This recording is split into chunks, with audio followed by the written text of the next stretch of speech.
Welcome back. This is Rajshri, communicating in groups. We have to understand in an organization we work in groups and team. Many organizations develop these teams to compete globally, to meet higher standards and to increase organization's profit. Teams improve communication by sharing the information within an organization and do work that single individuals cannot accomplish in an organization. A group is nothing but, you can identify or define this as an aggregation of two or more than two people who associate together in face-to-face relationship over some time. The distinctive features of a group communication is nothing but you focus on specific problems of the organization. You have to understand organization is never made of individual units. It is a combination of groups. You have to understand the focus is always meeting organizational goals. Second one is selection of appropriate channels of communication during group performance. One has to understand when you are a facilitator in an organization, you have to make sure that you take appropriate channels to communicate. Sometimes it might be an email, sometimes it might be a face-to-face meeting. Group consensus for group functioning and decision making. You have to have everyone on board to make sure that the group communication is fruitile. Agenda specific and time bound performance activities. When you know that so many individuals are involved in a group process, you have to respect their time. You have to have an agenda to make sure that the process of communication is smooth. Involvement of individuals in group activity through brainstorming, nominal or Delphi technique. One has to understand Delphi technique. It's nothing but, it's a process to arrive at a decision by, surveying a panel of experts. Now let's look into group interaction.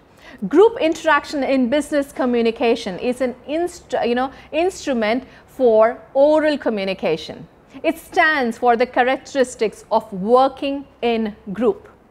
It's nothing but you seek suggestions. You make sure that everyone in the group are on board. Suggesting, you take time to listen, to suggest, to participate. Agreeing, again consensus. You have to take the consensus of all members in the group to make sure the decision arrived is correct. Disagreeing. One has to understand, when you're functioning in a group, always it is not necessary to be agreeing to a point. There is or there should be an open space for people to disagree and debate and understand and then arrive at a nominal or an optimal solution. Seeking clarifications by asking possible questions, asking what and how and why questions in the meeting. Interrupting, very important. It's nothing but a group cannot function without interruption. The possible way to do it politely is interjecting. Team. Team is defined by two or more persons who interact and influences each other towards a common purpose. It is always characterized by a skilled task group. You need expertise in the group. You have subject matter experts in the group. Informality and horizontal relation. You will have a better cohesion in the group. Moderate in volume and size. Team sizes are usually smaller in number because they are all these skilled, highly skilled individuals working to facilitate one possible outcome. Uniformity, mutual cooperation and understanding. It goes unsaid, you cannot function unless everyone are on board. Basic roles of a team is nothing but executive roles. One has to understand they provide strategic or operational solutions. They develop strategies. They make sure that they execute effectively. Task facilitating roles. These are nothing but, you just don't facilitate progress. You do not, ensure, you just don't facilitate, but also you ensure that the task is happening in the time and in the cost that is, put on the table. Next is nothing but quality control roles. These are nothing but, you look into how well the job is done. Specific or technique related questions are answered on these roles. Special task roles, these are nothing but subject matter, experts in the team. Characteristics of a successful team. One has to understand you should have a smaller team with a diverse ability group to have a successful team. You should have a team that agrees on the purpose. You should have a team that has ability to confront conflict together. You should have a team that has good communicating techniques. They are open, they are transparent, they are in for a dialogue. Ability to collaborate rather than to compete. Understand, as a team, they are looking at one outcome, one solution. So there is a need for them to collaborate on a higher level. Now, let's understand what are the stages of team building. Team building refers to a team's commitment or to reflect and to evaluate their performance. Teams go through various stages of development from the time they are formed to the time they are settled into a business as usual. This stages of team building was implemented or crafted in 1960s by Bruce Tuckman. Each stage has its own feeling, behavior and how-to techniques in it. Let's look at the first one, forming. Forming has the team members feeling excited because they are new, they just landed into the team, they are too excited, they have so many positive expectations with the group. They also have a layer of anxiety of what is going to be the future, what is going to be the functionality of each one of them in the team.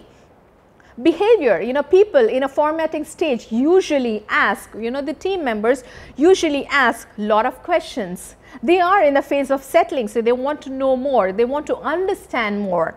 They are uncertain about most of the aspects because they are not aware of the process.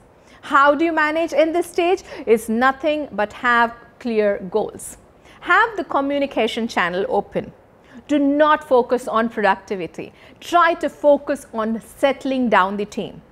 The next process is nothing but, storming. In this, team members have settled and now they're going to focus on their goals. How do they feel in this phase? It's nothing but they feel frustrated because they are kind of figuring out each other in the team. They feel anger towards each other.